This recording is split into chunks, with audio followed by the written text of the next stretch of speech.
Jared Polin, FroKnowsPhoto.com, and this is your... So what's up? You're not gonna believe this. Photo News Fix.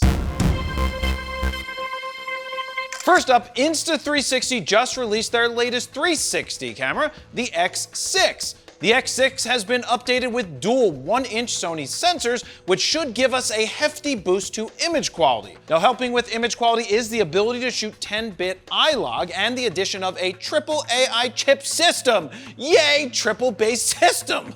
I love chips. Actually, I don't eat that many chips anymore. I do like chips, though. You pop, you can't stop. There are 2 pro imaging chips to help with noise reduction to give you cleaner, low-light shots, and an AI chip to help with energy efficiency and longer battery life. Even though the X5 offered 8K 360 recording, we never used it, opting for 5.7K due to the limitations of certain features when shooting in 8K. But now that you have the larger 1-inch sensor, your 360 footage should look a lot better. Insta360 was able to shrink the entire package, keep the nice OLED display, include 47 gigs of internal storage, built-in windproof microphone, as well as upgraded the waterproofing to 20 meters without a housing, and much more.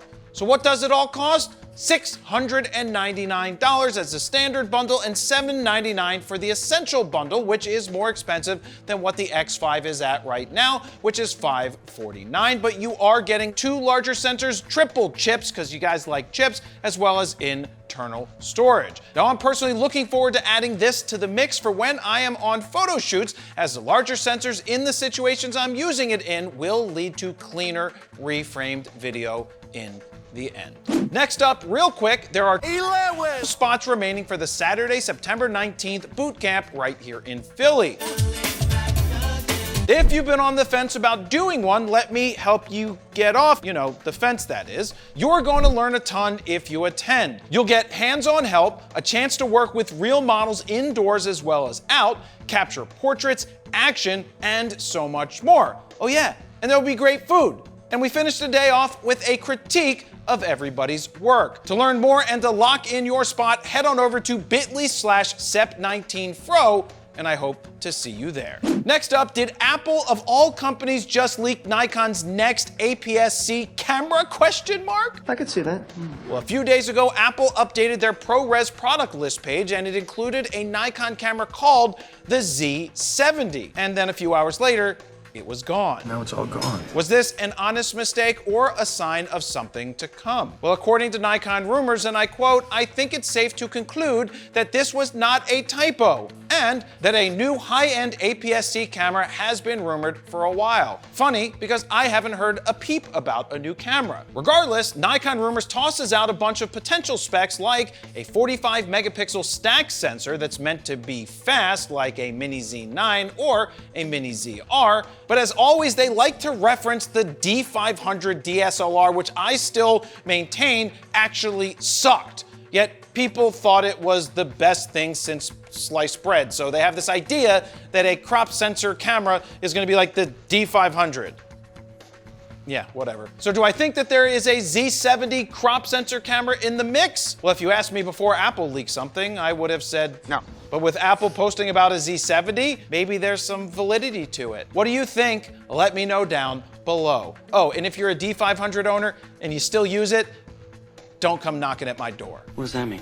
What does that mean? I don't know what that meant. I don't know. Maybe that means don't leave a comment. Just doesn't seem right. Or leave a comment. It helps either way. This fix is brought to you by ProGrade and their new and formerly sold out and now back in stock USB 4.0 dual slot card readers. There's the dual CF Express 4.0 Type B and SDXC UHS-2 slot version, as well as the dual CF Express 4.0 Type A and SDXC UHS-2 readers. I actually have them right here. Look, they're new. And they're here. Who wants them? Leave a comment down below. The speed at which these things are capable of transferring are absolutely insane. We're talking 5 gigs a second. Look, the one place so many people make a mistake in the hopes of saving money is on the card reader. People think all card readers are created equally, and they're not. Don't get stuck with a card reader that takes 10 times longer to transfer your data when you can do what I do and use not only pro-grade memory cards, but pro-grade USB 4.0 card readers. To learn more and to grab yourself a pro-grade card reader or some other stuff, head on over to shop.progradedigital.com. And finally, it looks like Sony has delayed shipments of the FX5 due to a quality control issue. Originally, the FX5 was supposed to be released at Allen's Camera and other camera stores that aren't Allen's Camera on August 18th and 10 days later in Europe. But according to Sony Alpha rumors, it's looking more like the shipments might happen in early September. Now, they got their hands on an email that was sent out by a German camera store that said, and I quote, Sony has unhandbacken informant das von dem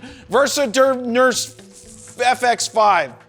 Someone forgot to translate it to English. It was me! Please hold. Okay, it said this. Sony informed us today that a final quality adjustment is being made prior to the shipment of the new FX5 to ensure that the product meets the manufacturer's high quality standards. According to Sony, this adjustment does not affect the camera's performance, but it will lead to a delay in delivery. End quote. So what could be wrong with this camera? I don't know. I don't know either. But what I do know is this. I can't read German. That is obvious. What I do know is that some people, usually people who aren't even going to buy an FX5, will say something that this is like a bad thing. But don't you think it's also a good thing? Now, it's a good thing because they acknowledged an issue, implemented what I can only imagine is a fix, all before letting the camera out into the wild. Now, I think people would prefer a minor delay in receiving their new FX5 over getting an FX5 in the mail and then having to deal with a recall a week later. What do you think? Let me know down below. And should I do future fixes in German? No. Nein. And there you have it. That's your photo news fix this time around. Thank you very much for watching. Jared Polin, PhotoNewsPhoto.com. See ya.